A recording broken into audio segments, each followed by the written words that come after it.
আমার খুব ভালো লাগছে, কারণ আমার সবসময় ইচ্ছে ছিল যে আমি কোনো এরকম চরিত্রে কাজ করি যেটা খুব অ্যাকশন করবে স্ক্রিনে। তো আমি অনস্ক্রিন অ্যাকশন করার, আমি যেহেতু মার্শাল আর্টিস্ট, ছোটো থেকে আমি বেঙ্গল টিমে খেলেছি, মার্শাল আর্ট করেছি, তো আমার ইচ্ছে ছিল যে আমি একটা অ্যাকশন চরিত্রে অভিনয় করি। আর এই সিনেমাটার জন্য বডিও আমি সেরকমভাবে বানিয়েছিলাম, আমি তৈরি হয়েছিলাম অনেক। ভীষণ ভালো কাস্টিং ছবিটাতে, আমি অনিন্দ, খরাজদা আছে এবং মুম্বাই থেকে জারিনা ওয়াহাব, মুকেশ তিওয়ারি, মুখতার খান, ওনারা সবাই আছেন। তো খুব ভালো একটা কাস্টিং নিয়ে দারুণ একটা এন্টারটেনিং কমার্শিয়াল অ্যাকশন মুভি আসছে, এটা সৌভিক খুব ভালো ডিরেকশন দিয়েছে এবং মিউজিক অসাধারণ ছবিটার। তো কোথায় কোথায় শুটিং হয়েছে? এটা শুটিং হয়েছে ঝাড়খণ্ডে হয়েছে, সাউথ ইন্ডিয়ায় কিছু কিছু জায়গায় হয়েছে, আর কলকাতায়। এই তিনটে পোস্টার জায়গা দেখে আমরা বুঝতে পারছি যে ত্রিকোণ প্রেমের একটা গল্প, সেখানে সেটা নিয়ে কি বলবে, আসলে কি তাই? হ্যাঁ, কিছুটা তো বোঝাই যাচ্ছে পোস্টার দেখে, দুজন হিরো আর একজন হিরোইন যখন আছে তখন একটা ত্রিকোণ প্রেম তো থাকেই। তো সেরকমই কিছু একটা দেখা যাবে, কিন্তু অন্য রকমভাবে, যেরকম আমরা দেখি। এটা যেহেতু out and out love story না, এটা একটা অ্যাকশন মুভি। তো গ্যাং ওয়ার আছে এখানে অনেক রকম, তো সেইভাবেই বেশিরভাগটা দেখা যাবে।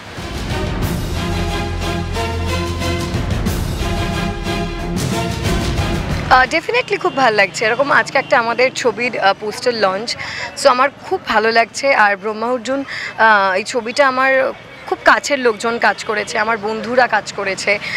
সৌভিক আমার খুব ভালো বন্ধু, ওর ডিরেকশন। সো আমার সবাই মানে অনেকেই আমার এখানে আছে, so I am very happy. এবং তোমার চরিত্রটা একটু জানতে। আমার চরিত্রর নাম এখানে পুষ্পা, আর চরিত্রটার মধ্যে অনেক কিছু আছে, সেটা ডেফিনেটলি ট্রেলার দেখলে হয়তো অতটা বোঝা যাবে না, ট্রেলার লঞ্চের সময় হয়তো অনেকটা মানুষ বুঝতে পারবে, বাট আগেইন ছবিটা দেখলে মানুষ বেটার বুঝতে পারবে। ঝাড়খণ্ডে কাজ হয়েছে, ঝাড়খণ্ডে কাজের অভিজ্ঞতা। ঝাড়খণ্ডে আমার প্রথম কাজ এই ছবিটা ব্রহ্মা অর্জুন। সো ঝাড়খণ্ডে অসাধারণ কিছু লোকেশন আছে, অ্যাকশন সিকোয়েন্স ওখানে শ্যুট হয়েছে, আমাদের রোম্যান্টিক সং ওখানে শ্যুট হয়েছে, আমাদের পুরো গল্পটাই ওখানকার গল্প। সো ঝাড়খণ্ড লোকেশনটাই এত সুন্দর যে যেখানেই ক্যামেরা দাঁড় করিয়েছে ওখানেই দেখতে ভালো লেগেছে সবটা। So I am extremely excited. এবং এরকম একটা জায়গায় দাঁড়িয়ে আজকে পোস্টার লঞ্চ হচ্ছে, এটা কেমন লাগছে? ডেফিনেটলি, দেখো সবাই তো একটা জায়গা বুক করে, একটা কোনো অডিটোরিয়াম বা something, but I am extremely happy যে এরকম একটা জায়গায় পোস্টার লঞ্চ করছে। সো এটা আমাদের জন্য একটা অন্য অনুভূতি, সো খুব ভালো লাগছে।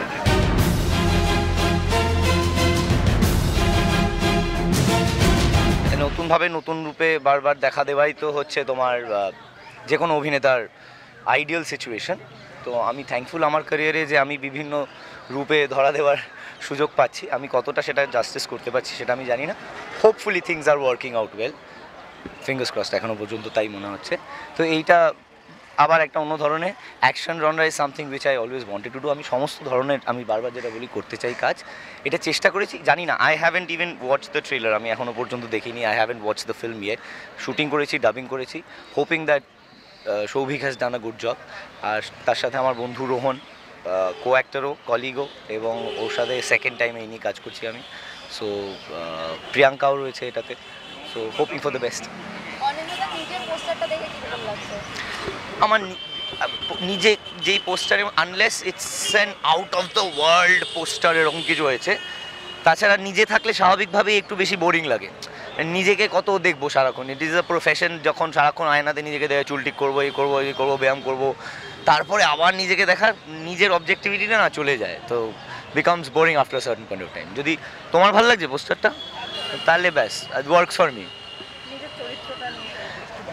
চরিত্রটা হচ্ছে, I think this is kind of the story, যেটা সৌভিক যেটা গল্পটা আমাকে পিছু করেছিল, ওয়াজ অনেকটা গুন্ডের সাথে সিমিলারিটি রয়েছে। দুই বন্ধু আর কি ছোটোবেলা থেকে প্যাঁদাবেদি করে তারপর মাফিয়া হয়েছে, তো সেরকম চরিত্র আর কি, ছোটোবেলা থেকে প্যাঁদাবেদি করতে করতে মাফিয়া হয়েছে। That is the story all about. It's about, দেখা যাক যে কোয়ার্কসগুলো স্টোরি টেলিং ফরম্যাটটার উপরে খুব ডিপেন্ড করছে, কীরকম টেলিংটা হয়েছে, গল্পটা কতটা ওয়ার্ক করবে অডিয়েন্সেসদের সঙ্গে। আমরা তো শুটিং করার সময় একটা কথা ভেবে করি, এবং তারপরে ফাইনালি ছবিটা তৈরি হয় এডিট টেবিলে, পোস্ট প্রোডাকশানে, সমস্ত কিছু। So I am hoping this works out.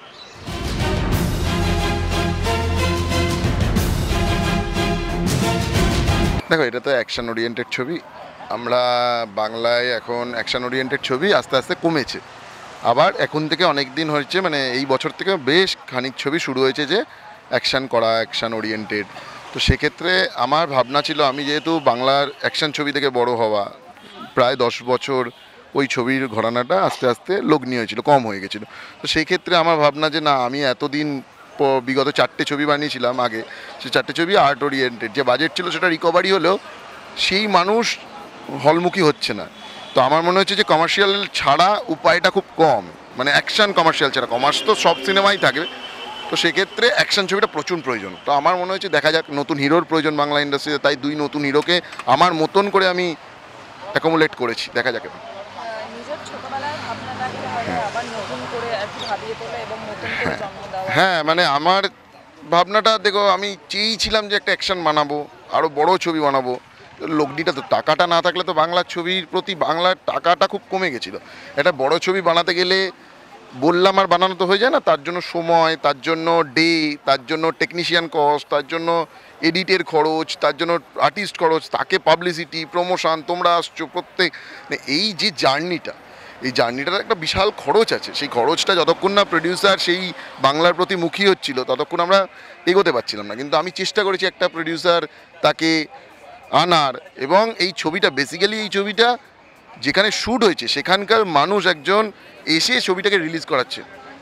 আমি তাকে, বাংলাকে কনভিন্স করে, সে বাংলার প্রতি আকৃষ্ট হয়ে তাকে বলে বাংলা ছবিটাকে রিলিজ করানো হচ্ছে, এবং প্যান ইন্ডিয়া ছবিটা রিলিজ করানোর চেষ্টা চলছে। আশা করব যে ঝাড়খণ্ড থেকে শুরু করে কলকাতা তো থাকছেই, পশ্চিমবঙ্গ পুরো থাকছে, এছাড়া ঝাড়খণ্ড ফারখণ্ড যেগুলো আছে, রাঁচি, জামশেদপুর, পুরো এলাকা জুড়ে ছবি রিলিজ হবে।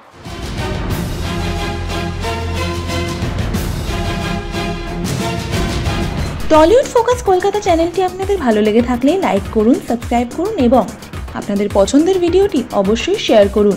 Tollywood focus Kolkata.